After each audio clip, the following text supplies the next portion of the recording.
2 अगस्त 1999 की रात घड़ी में 1:30 बज रहे थे। किशनगंज रेलवे स्टेशन से अवध असम एक्सप्रेस अपनी मंजिल गुवाहाटी की तरफ निकली।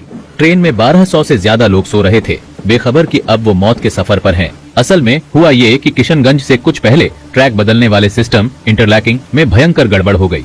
जिस पटरी पर ट्रेन को जाना था अप लाइन, वो अचानक दूसरी पटरी डाउन लाइन पर मुड़ गई।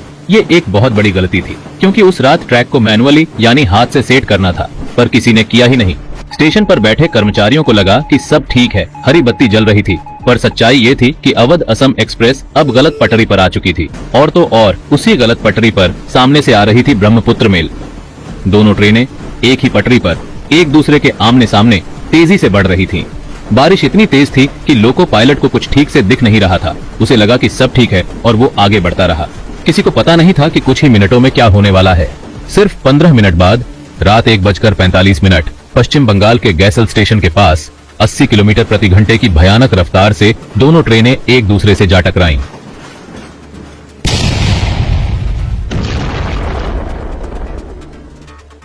धमाका इतना जबरदस्त था कि आसपास के कई गांवों तक उसकी आवाज पहुंची।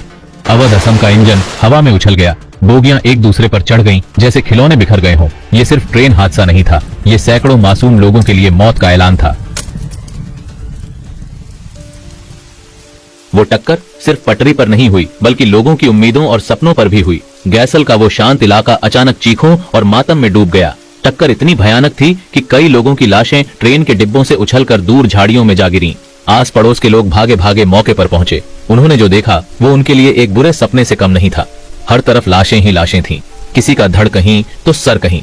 माहौल इतना भयानक था कि समझ नहीं आ रहा था कि कौन जिंदा है और कौन नहीं। बारिश अभी भी हो रही थी, जिससे बचाव काम और भी मुश्किल हो गया था। टक्कर के कुछ ही मिनटों बाद एक डिब्बे में जबरदस्त धमाका हुआ, जिसने आग को और भड़का दिया और मरने वालों की संख्या को कई गुना बढ़ा दिया। पता चला कि ब्रह्मपुत्र मेल में सेना के जवान थे और अवध असम एक्सप्रेस में भी असम जाने वाले सैनिक थे। आशंका थी कि धमाका शायद सेना के सामान में रखे RDX से हुआ। हालांकि बाद में सेना ने इस बात से इनकार कर दिया। पर ये आग और धमाका, इसने तबाही को एक नए स्तर पर पहुंचा दिया था। लोग अपने रिश्तेदारों को ढूंढ रहे थे, पर हर जगह बस लाशों का ढेर था। किसी को अपनी आंखों पर यकीन नहीं हो रहा था कि एक पल पहले जो ट्रेनें जिंदगी लेकर भाग रही थीं, अब वो सिर्फ मौत का मलबा बन चुकी थीं। गैसल की उस भयावह रात की त्रासदी सिर्फ आंकड़ों में नहीं, बल्कि उन रोंगटे खड़े कर देने वाली कहानियों में छिपी है, जो उन लोगों ने सुनाई जिन्होंने इसे अपनी आंखों से देखा था। कई लोगों को दुर्घटना के बाद मृत मान लिया गया, पर वे मीलों दूर तक पैदल चलकर किसी तरह अपनी जान बचा पाए। ये कुछ चमत्कारों जैसी कहानियां थीं, लेकिन ऐसी किस्मत हर किसी को नहीं मिली। मौके पर राहत और बचाव कार्य न के बराबर था। चश्मदीदों ने बताया कि घायलों और मृतकों के बीच लूट खसोट भी मची हुई थी। लोगों की लाशें जो आलू के बोरों की तरह उठाई जा रही थीं, उस दर्द और अपमान की गवाह थीं। डिब्बे अपनी क्षमता से कहीं ज्यादा यात्रियों से भरे थे। जहां 72 सीटें थीं, वहां 150 से 200 लोग थे। सबसे बड़ा सदमा तो तब लगा जब पता चला कि सरकारी आंकड़े जो 287 मौतों और 400 से ज्यादा घायलों की बात करते थे, हकीकत से कोसों दूर थे। कई लोगों का मानना था कि मरने वालों की संख्या 3 गुना ज्यादा थी। ऐसा इसलिए क्योंकि बहुत से यात्री बिना टिकट के सफर कर रहे थे और उनके नाम मृतकों की सूची में कभी शामिल ही नहीं हुए।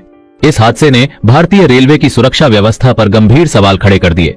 जांच में आतंकी हमला तो नहीं पाया गया, लेकिन यह साफ हो गया कि यह कई मानवीय गलतियों और लापरवाही का नतीजा था। सिग्नल में चूक, अधिकारियों की अनदेखी। अंत में कुछ कर्मचारियों को दोषी ठहराया गया, लेकिन उनकी सजा उस गहरे घाव को भरने के लिए काफी नहीं थी जो इस त्रासदी ने सैकड़ों परिवारों को दिया था। गैसल दुर्घटना भारतीय रेलवे के इतिहास का एक ऐसा काला अध्याय है जो हमें हमेशा याद दिलाता रहेगा कि लापरवाही की कीमत कितनी भारी हो सकती है। ये वो रात थी जब सिस्टम की गलतियों ने सैकड़ों जिंदगियों को बेरहमी से कुचल दिया।